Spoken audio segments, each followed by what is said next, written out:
kubectl logs is one of the most essential commands in Kubernetes for accessing and troubleshooting application logs.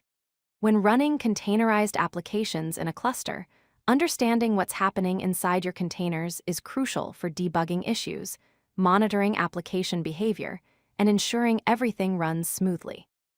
This command gives you direct access to the standard output and standard error streams from your containers, making it an indispensable tool for every Kubernetes administrator and developer. The basic syntax for viewing logs is straightforward. To view logs from a specific pod, simply use kubectl logs followed by the pod name.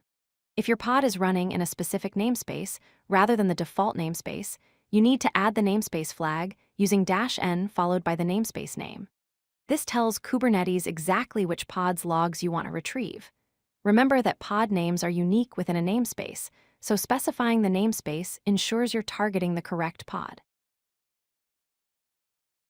For monitoring applications in real time, kubectl logs provides a follow mode. By adding the -f flag, you can stream logs continuously as they are generated, similar to the tail-f command in Linux.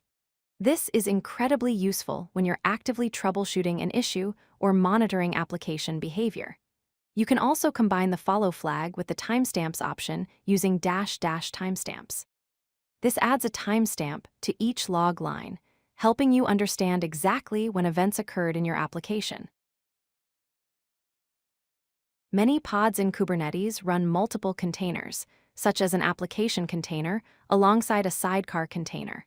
When dealing with multi-container pods, you need to specify which container's logs you want to view. Use the -c flag followed by the container name to target a specific container. If you want to see logs from all containers in a pod simultaneously, use the All Containers flag set to true.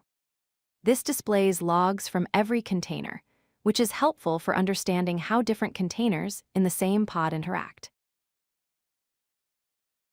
When containers crash or restart, their logs are typically lost unless you know how to access them. The previous flag, written as --previous, lets you view logs from the previous instance of a container before it crashed or restarted. This is absolutely critical for debugging crash loops and understanding why a container failed.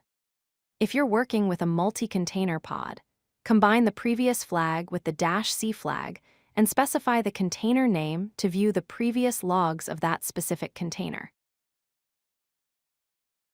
Kubernetes provides powerful filtering options to help you focus on relevant log entries.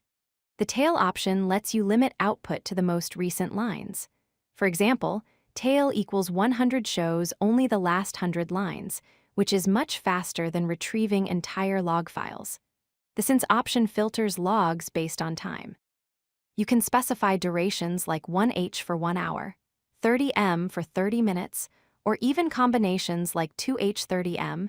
This time-based filtering is essential when you know approximately when an issue occurred and want to narrow down your investigation.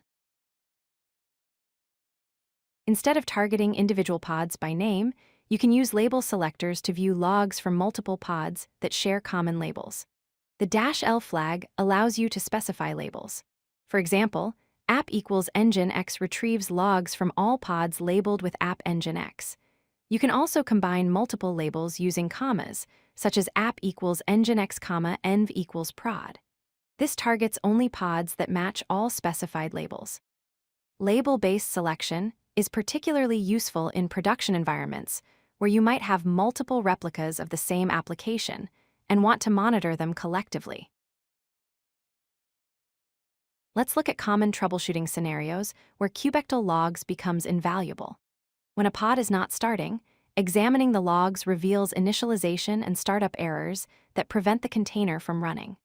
For crash loops, where a container repeatedly restarts, using the previous flag shows what went wrong before the restart. Performance issues can be diagnosed by streaming real-time logs with the follow flag to observe application behavior as it happens.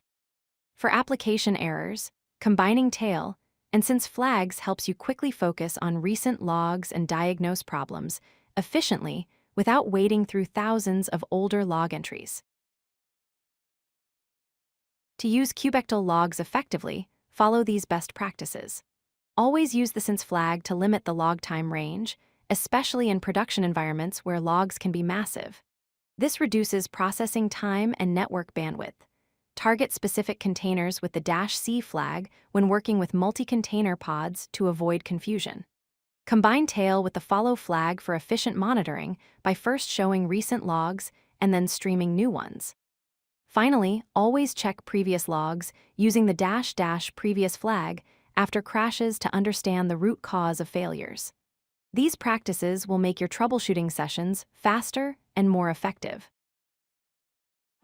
If you like this video, hit that like button and don't forget to subscribe. Visit codelucky.com for more such useful content.